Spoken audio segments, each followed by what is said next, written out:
Today is Wednesday, March 28th, 2012. I am Jamie Biggs, an MSW intern working with the California Social Welfare Archives, also known as the CSWA. As part of the CSWA Video Oral History Project, I will be talking today with David Kuroda, former Division Chief of Family Court Services in the Superior Court of Los Angeles, and former Director of the Mediation and Conciliation Service, the first and largest court mediation program in the nation. David is also a founding member of A Better Divorce, a group of collaborative law professionals.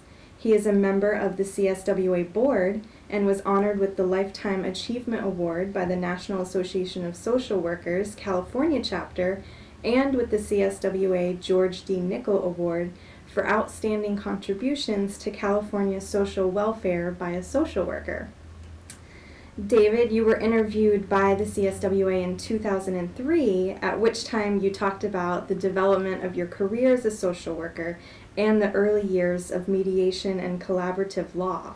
Today, we'd love to delve further into these topics and also discuss how you've worked to expand the roles of social workers in California.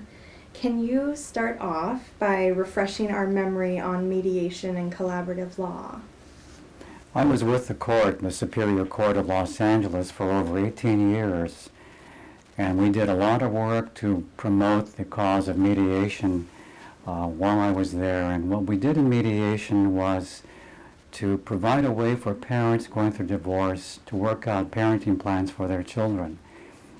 And I was an important part of that, and that helped me realize the value of helping parents work out their own plans for their children, as opposed to having judges or lawyers or evaluators determine what they should be doing with their children. Since that time, after I left the court, one of the things that I was told by colleagues I respect was, David, you've got to get into collaborative divorce. And at that time, this was well over 12 years ago, I didn't know very much about collaborative divorce. So that prompted my interest, and so I began looking into what collaborative divorce was. So that's how all that started. Okay, and now are collaborative law and collaborative divorce the same thing? Collaborative divorce is an enhancement because it involves the addition of other professionals in the process. Collaborative law refers to the way that lawyers and their clients sign a stipulation, a pledge, not to go to court. Collaborative divorce added the important roles of the child custody, the coach, as well as financial professionals to the model.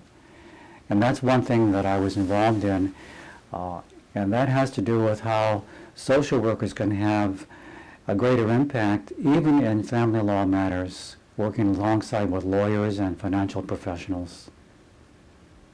Okay, and so the whole idea of collaborative law is groundbreaking in the court system. So what role did you have in that, and then what role can social workers play in this? Well, collaborative law was developed by an attorney in Minnesota, by a lawyer who didn't want to go to court anymore. So one day he decided, his name was Stu Webb, he decided that he was no longer going to go to court, and the only cases he would take would be those that could be settled outside of court.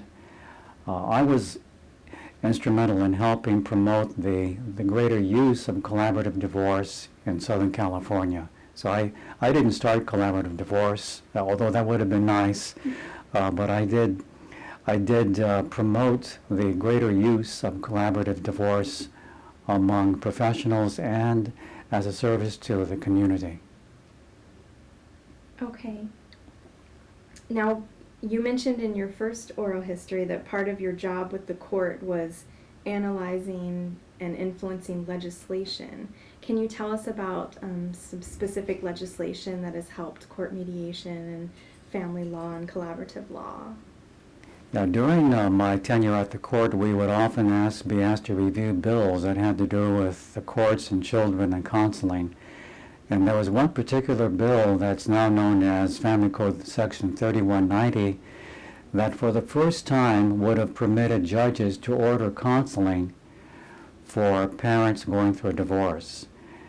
So we provided input into that particular bill, and fortunately was passed, and that legislation became a bill now that enables the courts really to see greater value in what social workers and mental health professionals can provide for children and families involved in divorce.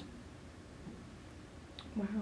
Are there other pieces of legislation that are currently being worked on or that were passed? Well, of course, the big laws were no-fault divorce. The second important one for us was mandatory mediation. There are still efforts now being waged by people that are trying to implement legislation that would make collaborative divorce a more viable option for people going through divorce. So the answer is yes.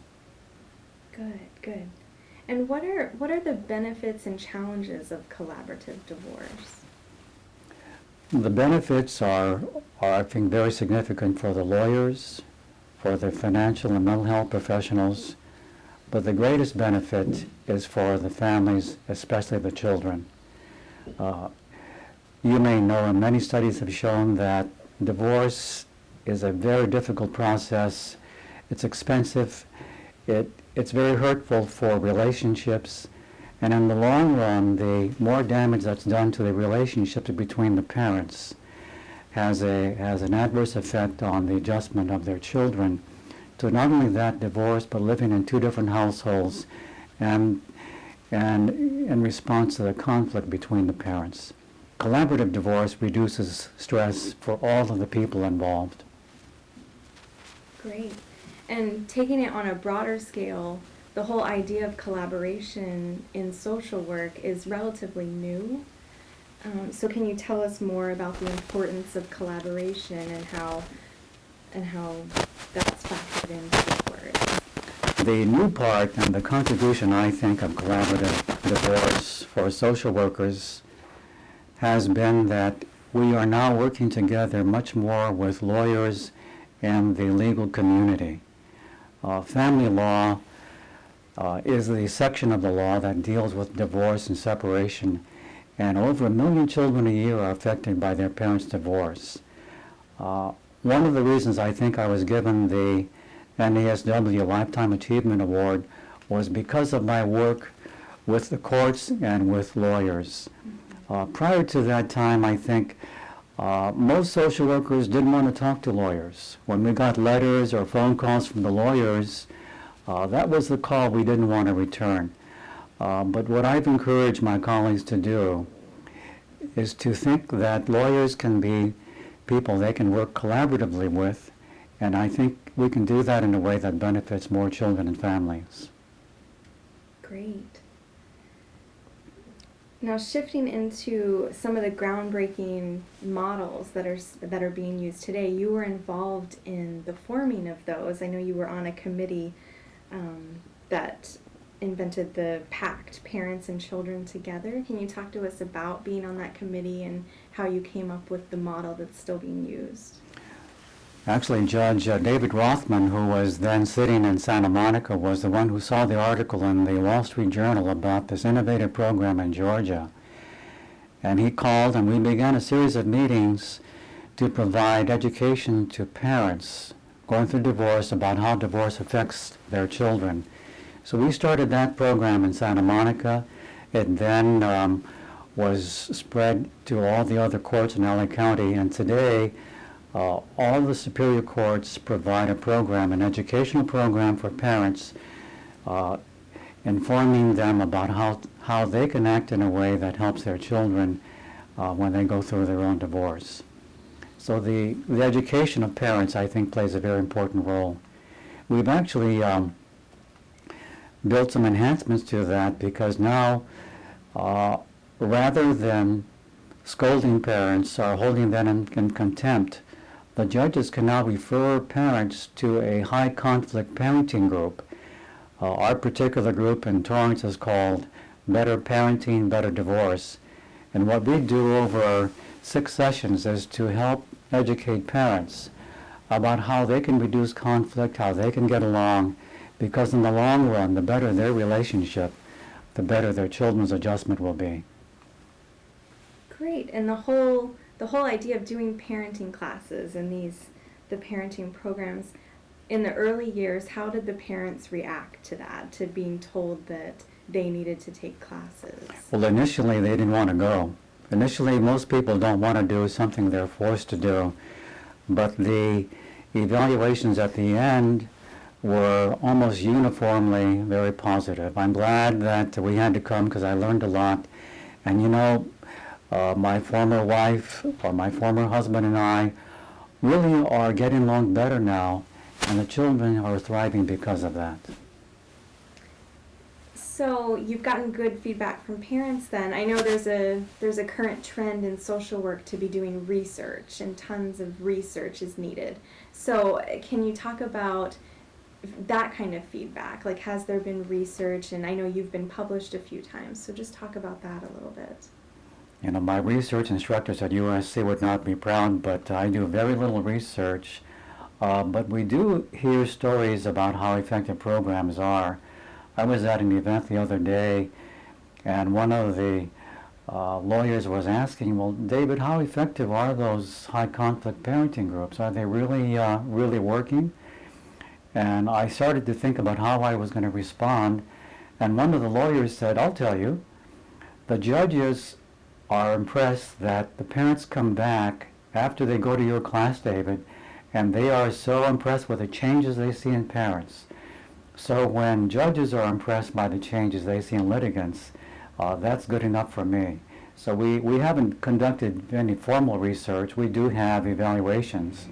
But I think when a judge says, you know, the program works, I'm going to keep ordering people to attend that program, that's very meaningful. Looking forward, do you think there should be research? Do you want to It'd put a be- call out for future It'd be great if supporters? maybe a PhD student and a dissertation might become interested in some of the innovative programs that we're doing in family law, and I would be happy to work with such persons. Good. Now, since you left the court, you've really worked tirelessly to extend the role of social workers. So do you want to talk about that a little bit? I know connections and relationships are very important in your field. Well, that may explain why I'm tired if I've worked tirelessly, but thank you for that. You know, one of the important events that we had was when we introduced collaborative divorce here in LA County. And initially, only a lawyer was going to talk about collaborative divorce. And when one of my colleagues up in the Bay Area found out that we were going to be putting this program on, she called and she said, David, you know, I would be willing to come down without charging you. And I think it's real important to let people know that social workers and mental health professionals have a lot to offer in the process. So I worked with the organizers, and we were able to then expand the program so that it wasn't a presentation by one lawyer about collaborative law, but instead it was a collaborative program by a lawyer and a mental health professional talking about how the two professions could work together to help families and children. After that, we actually set up a practice group, and so I, along with Kim Davidson, who was a lawyer, and Sharon Baker, who was a social worker, actually started one of the practice groups to promote collaborative divorce in Los Angeles. It's now called the Better Divorce, but I think being involved in starting the program from the very beginning adds to the influence that social workers have, and I think it helps the lawyers realize how much can be gained by working together with us. And what have been the challenges you've faced in forming these collaborations and relationships? Has it been easy?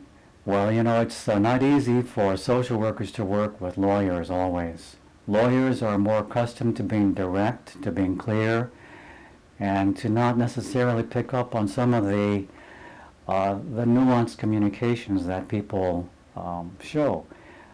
Social workers are good at that, but social workers, I think, sometimes are too quiet, too shy, and we defer too much to other professions. One of the things that I think was a challenge was that often the social workers would sit back and let the lawyers kind of determine what we were going to be doing.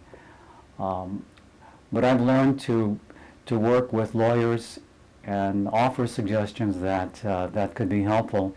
So one of the challenges was that we weren't very collaborative in the beginning, but I think as we worked together more, the lawyers realized that the mental health professionals had a lot to offer.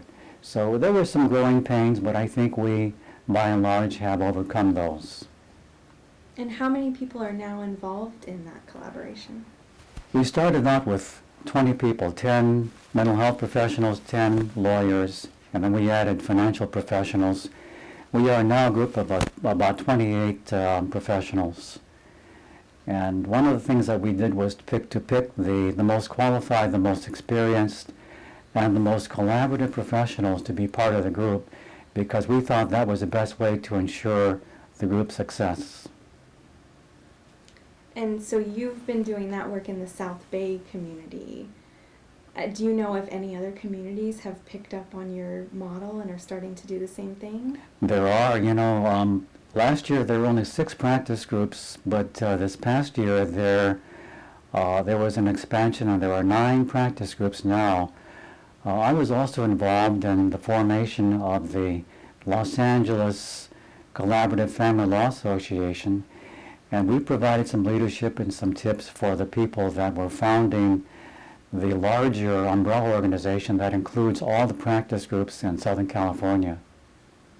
So it's expanding. It's expanding, and because I was there early on, I think I've had the experience and I've been able to help people learn from our mistakes and promote the growth of their groups better.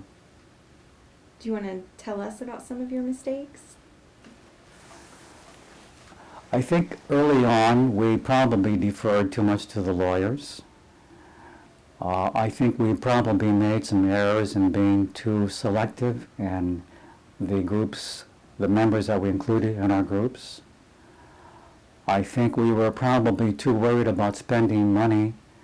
And I think in order for groups to thrive, they need to make the investment to collect dues and fees that will allow them to promote the groups, to let the public know about collaborative divorce. So I think some of those concerns were concerns that we shared with the other emerging groups. In fact, there was a national conference just last year where we made a presentation about building a better sandbox. And we used the sandbox analogy to talk about how a practice group can grow and thrive. For example, we talked about what happens when there aren't enough toys in the sandbox.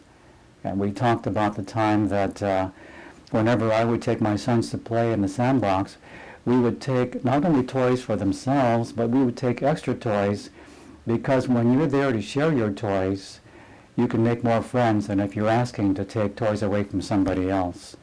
So that's one thing that we did along with lawyers and financial professionals in promoting the growth and the cause of collaborative practice groups.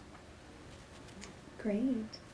And you've really elevated the stature of family law in the South Bay community. Do you want to talk about your work with the Bar Association? When I left the court, the South Bay Bar Association invited me to give a talk at one of their lunch meetings. And that's the phrase that I used, to elevate the practice of family law in the South Bay community. And that's something that lawyers and mental health professionals and even the judges could really identify with. And by and large that's happened, because we have done a lot, and the South Bay area has promoted the cause of collaborative divorce, and in some ways we've set up model programs that others are now following. Great. Do you want to talk about the inaugural event of collaborative divorce in the Superior Court? That was one of the important events that started, I think, a lot of people thinking about hey, maybe this is something they really need to pay attention to. Until then, it was a very small segment of the family law population that was interested in this. But we had the wisdom to work with the supervising judge of the Superior Court. Her name was Judge Aviva Bob, and the president of the South Bay Bar Association.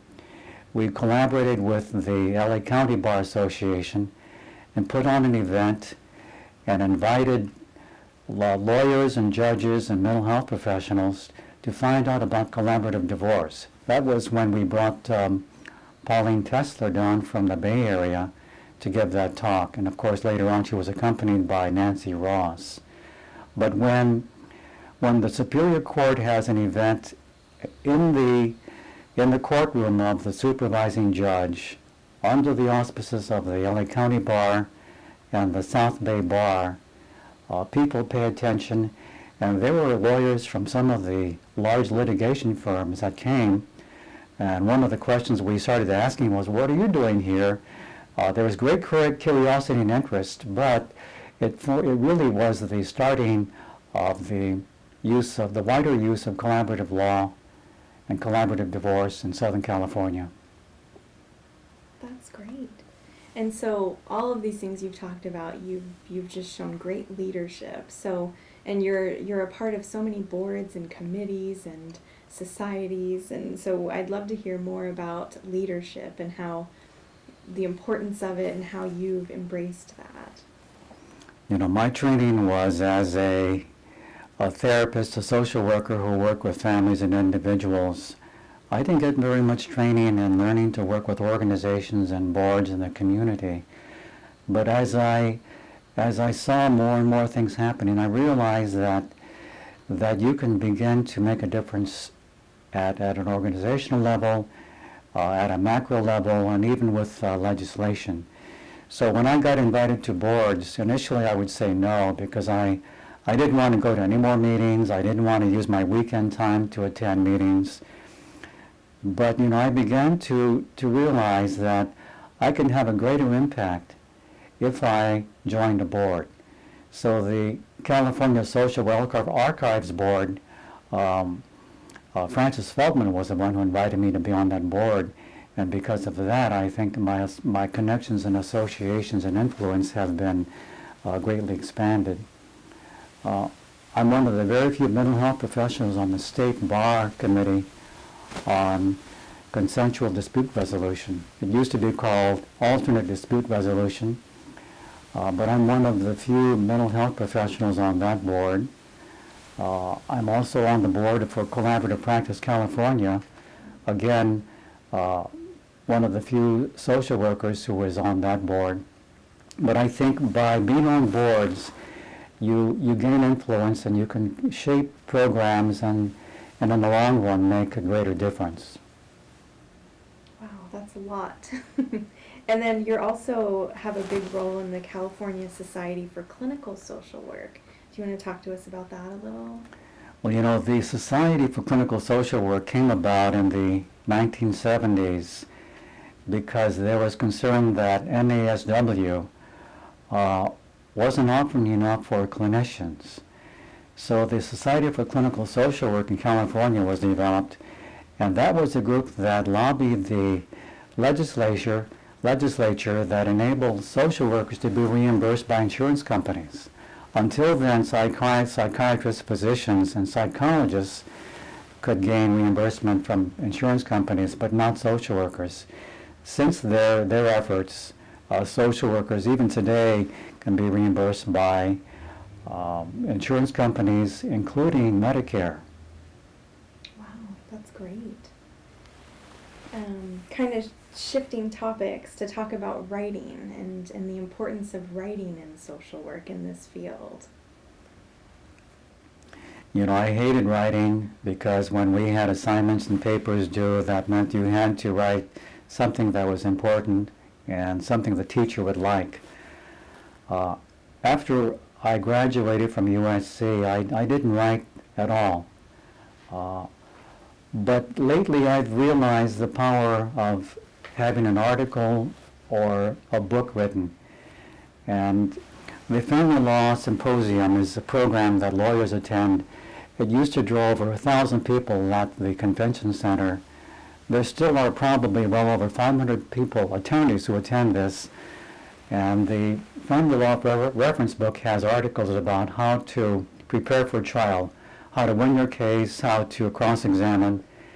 And one day I talked to the editor and I said, would you ever be interested in an article about staying out of court, how to avoid trial? She said, well, David, sure, go ahead and write that and I'll see if it's okay with us.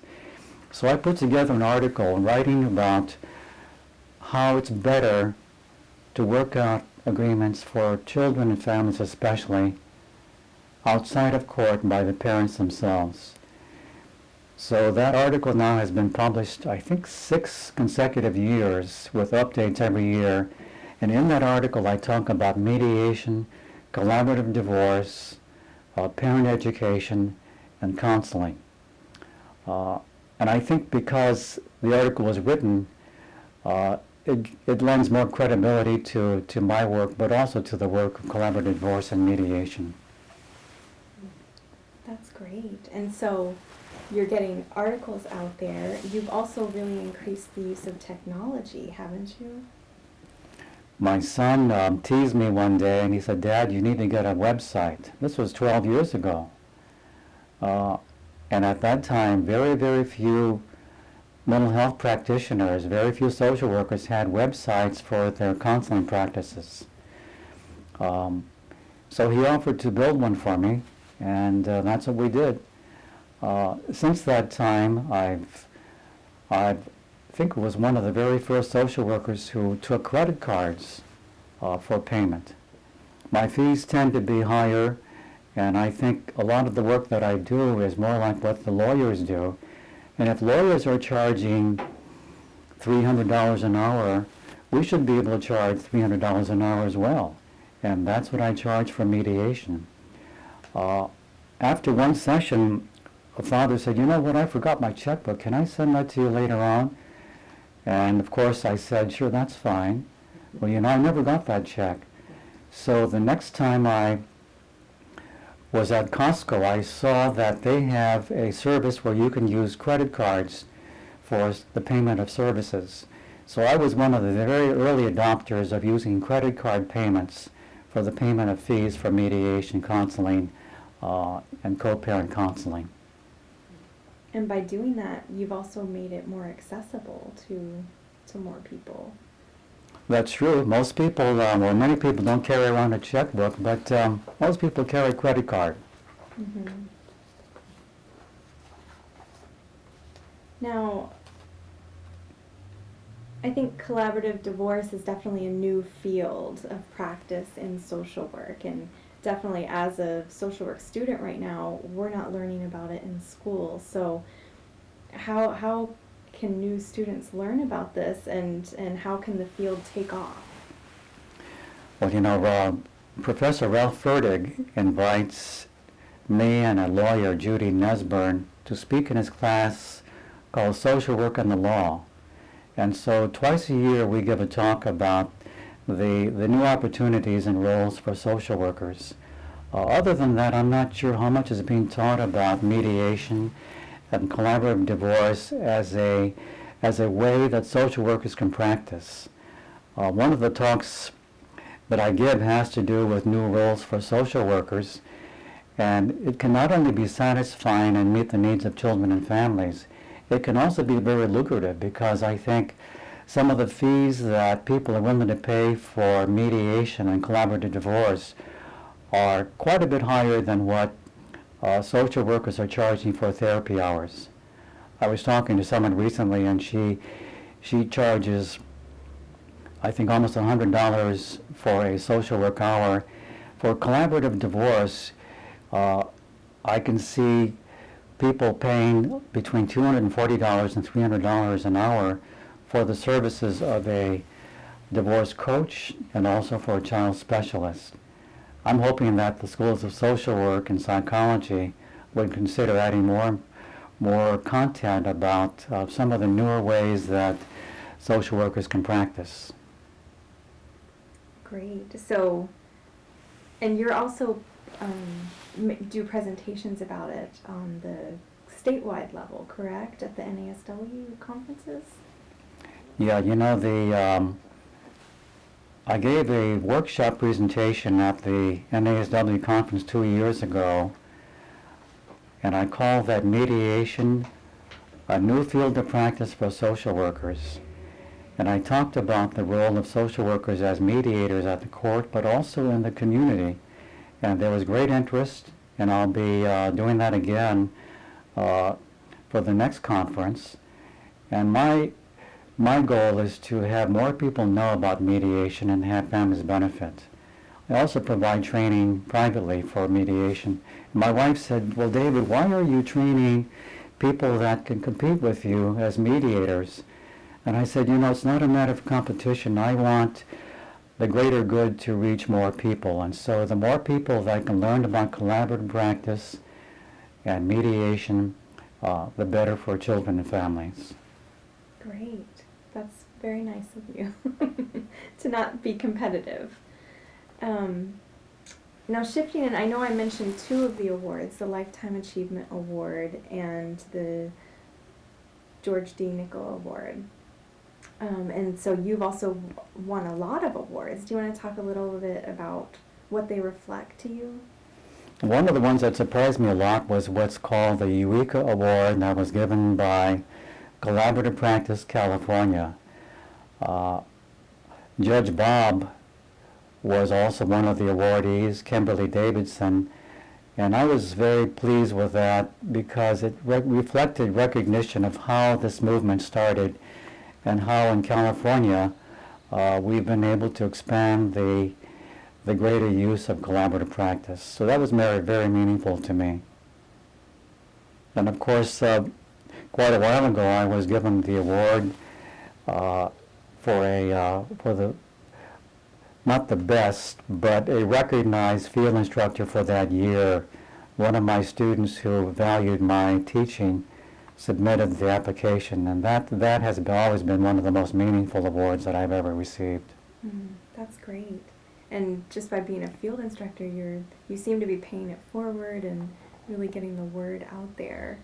What about the Julie's Levine Award? That's what that one was? That's for the field instruction? Distinguished Field Instruction, yes, And then what about Collaborative Practice in California in 2005? That's the Eureka Award that I referred to earlier about promoting really the greater use of collaborative divorce in California. Okay. Let's shift gears a bit. I know you were a committee member of the Asian Pacific Islanders Scholarship Fund. We'd love to hear more about that. When I was a student here, I was somehow elected to be the chair of the Asian Caucus. And along with the Black Caucus and the Chicano Caucus, and that's what it was called then, we would have monthly meetings with the dean. And I learned a lot about how to work together. I was probably accepted at USC not because of my grades, and not because I was such a terrific or experienced practitioner, but I think affirmative action concerns led to my being accepted at USC.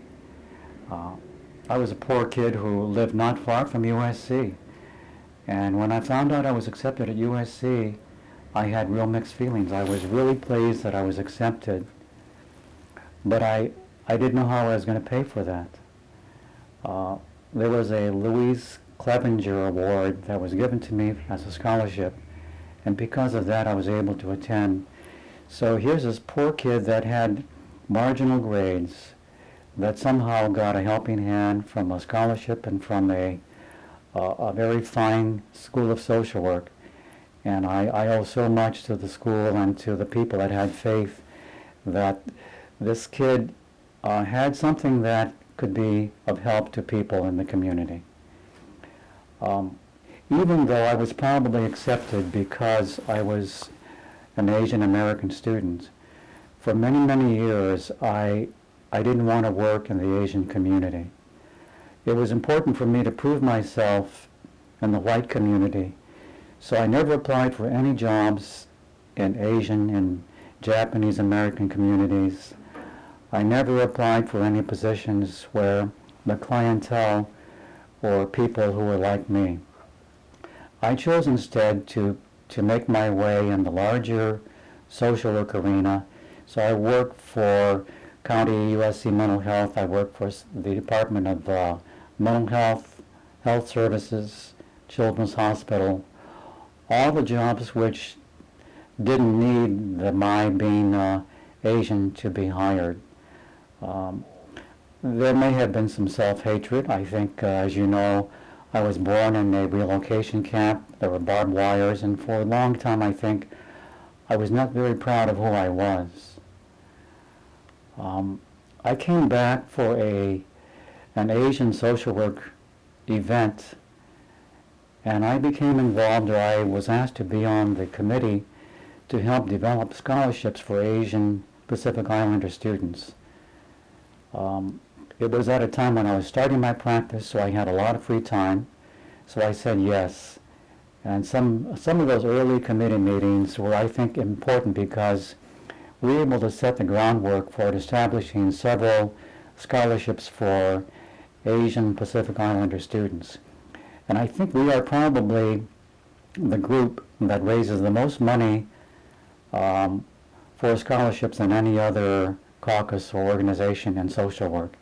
So I continue to support that. But that in some ways brought me back to my roots and to my connections as an Asian American student and person. Wow, thank you for sharing that with us. And I know you've been an inspiration, I'm sure, to many, many people because of this. Now, going back to collaboration, just because collaborate and collaboration is such a key word in social work right now, and it's definitely being used widely. So what does it mean to collaborate, and specifically in your field? It means to work together to show respect for another person and that person's profession, and it means to contribute in a way that's meaningful as well. Collaboration is not just giving in to whatever everybody else wants to do. I think that's initially how I started out. I think it's easy to become accepted if you're not controversial, if you don't stand for anything.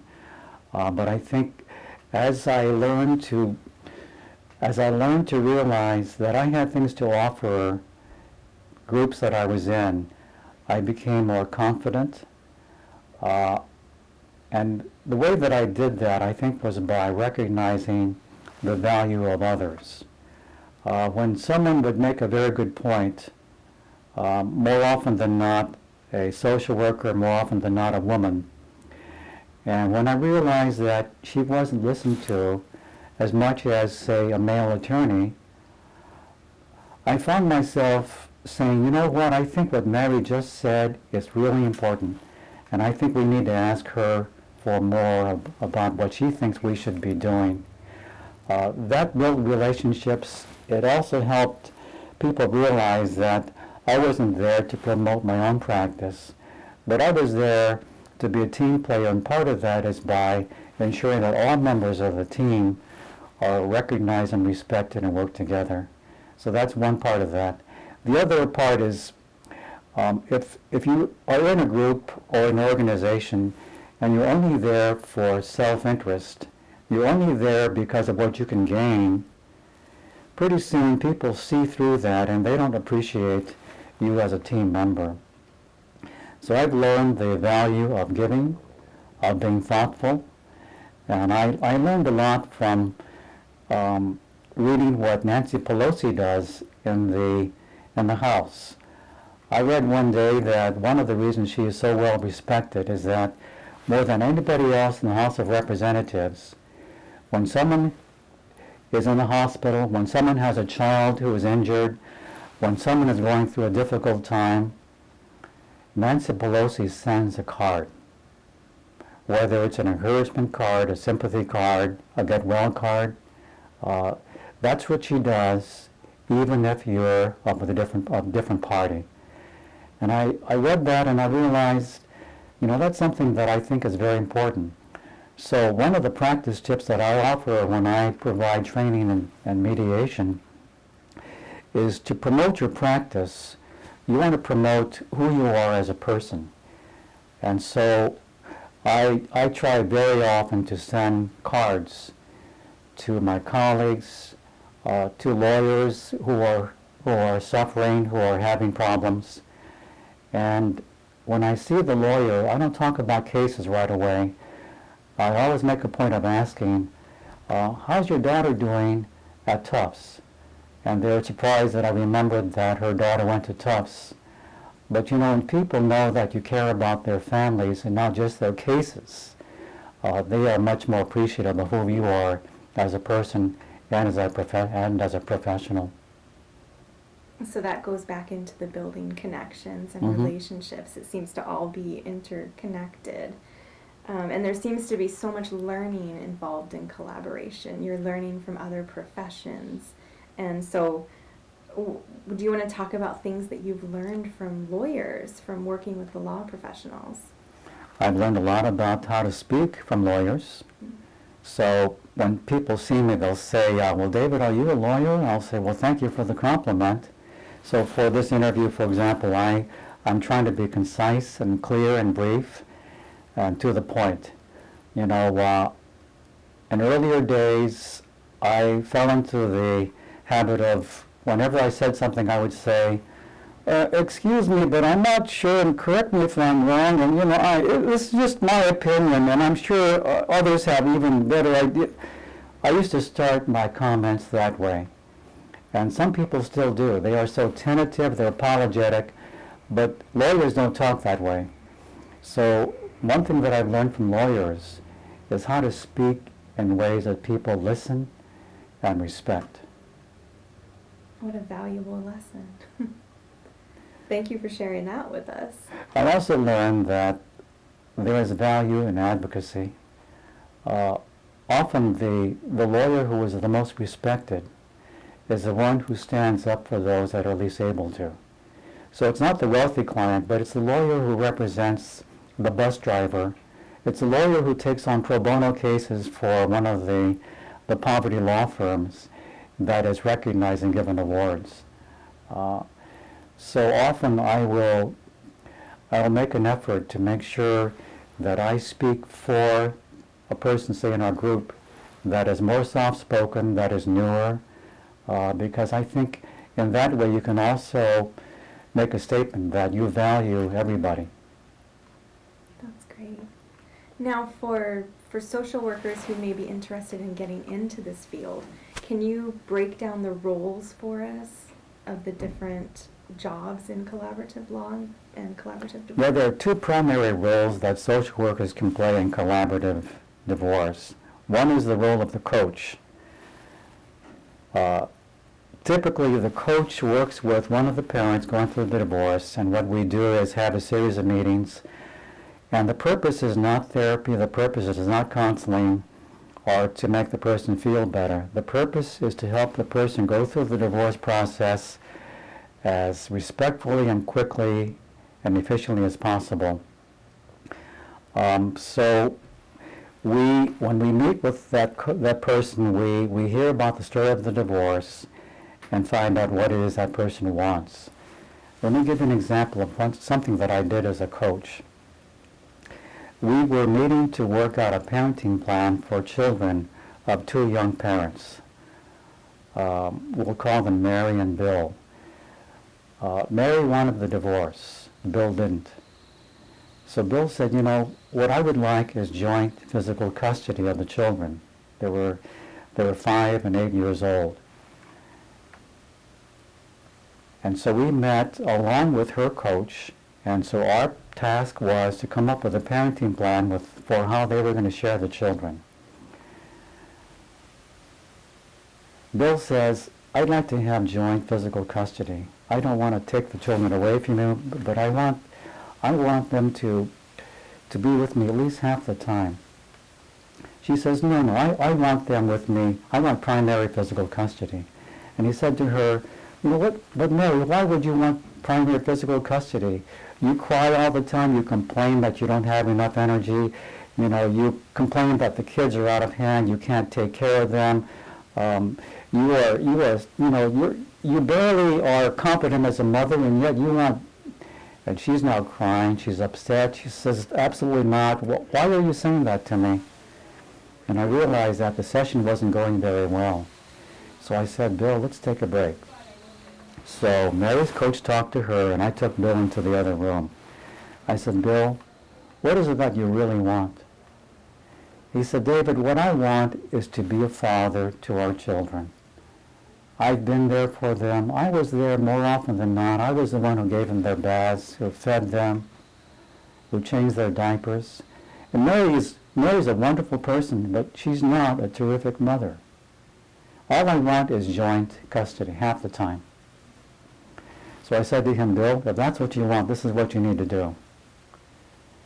When we go back in, you need to, number one, apologize to Mary for the hurtful things you said to her and about her. And number two, you need to tell her about the wonderful things she has done as your children's mother." He said, I don't know if I don't know if I can do that." I said, "You need more time?" He said, "Yeah." So we waited and waited, and then he said, "Okay, I can do it." So we go back into the room. Mary's now still upset. She said, "I can't believe you talked to me and you said the things about me that you did." I said, "Just a minute, Mary, just a minute. There's something Bill wants to say to you." So Bill turns to her and he says, "Mary, I am really sorry that I said what I said about you in a critical and negative way. I'm sorry. Mary, you're a good mother. Not a perfect mother, but you're a good mother. And the special children we have today is because of what you've given to them as their mother. And I want to commend you for that. I want to thank you for that." Her face is no longer angry. She kind of melts, and her voice softens, and then she says, "Okay, joint custody is all right." So then we wrote up a plan for how they would share their children equal amounts of time. See, what I did with Bill was coaching. I helped him learn to say what he needed to say in order to get what he thought was going to be best for the children. That's coaching, and that's different from therapy. It's different from counseling. And it's different from what a lawyer would do as an advocate. Mm-hmm. And then is there a role with the child? As a child specialist, all children are never interviewed in a divorce process. There was a study done once in California. Over half of the mediators in the courts never even saw the child. But when I provide mediation and collaborative divorce, and I'm the child specialist, I almost always interview the child or the children. We talk, we have them make drawings, but I'll talk to the child and I'll ask questions like, when you're with your dad, what do you do? When you're with your mom, what do you do? You ever worry about your mom or dad? Who do you worry about? And on my child custody evaluations, and I never do those, in my role as a child specialist, I don't write a report to the court. I don't give the lawyers the impression and the report, but instead I have the parents come back. And I always say to the parents, you have wonderful parents, which is always true. They always smile and they say thank you. And then I say, but they're hurting. Let me tell you what my impressions are of what your children are experiencing. And this is what could be helpful as you come up with a parenting plan. So the information regarding the interview of the children is shared with the parents and never put in a report. It never goes into a file. It remains confidential and private. The parents are then able to reach an agreement. And that's how my role as a child specialist, and that's what a social worker can do, is different from what a child evaluator with a court would do. That's great. Thank you for breaking that down for us. Do you have any advice for social work students when they're choosing a field? I know you're using your social work skills in such a unique way. So do you have any advice for people choosing? I would probably say that if social workers could be more open to different ways of practicing, not just the traditional, social service models with the typical agencies, but if they could be open to trying new things and new ways of providing their services, I think that will benefit them. I was at Children's Hospital, and we worked, it was a multidisciplinary setting, and there was a nurse that I worked with, and I overheard her conversation. Somebody called and said, "Hey, this agency wants someone to talk about interviewing. Would you be willing to do that?" And she said, "Sure." So I turned to her and I said, "Linda, you're going to give a talk about interviewing? Have you had any training in interviewing skills?" She said, "No, but I think I can do that." Because I had turned down 3 other talks before because the area that they were asking me to speak about was not my specific area. And so what I realized then was, you know what, maybe we ought to be willing to try some new things and to talk about things that could be helpful for people and not restrict ourselves to such limited roles. So that's one thing that I would certainly say. The other would be to not go at the job that pays the most, but to look at how that job, the next job, is going to fit in to their overall goals as a social worker and as a person. Do you have any closing remarks you'd like to leave, or words of wisdom you'd like to leave us with? Well, this is pretty humbling because I think a lot of the giants in the field have gone before me and have been interviewed. So to be able to share some of these experiences for me is very gratifying, and I want to thank you very much. The profession has been under a lot of criticism.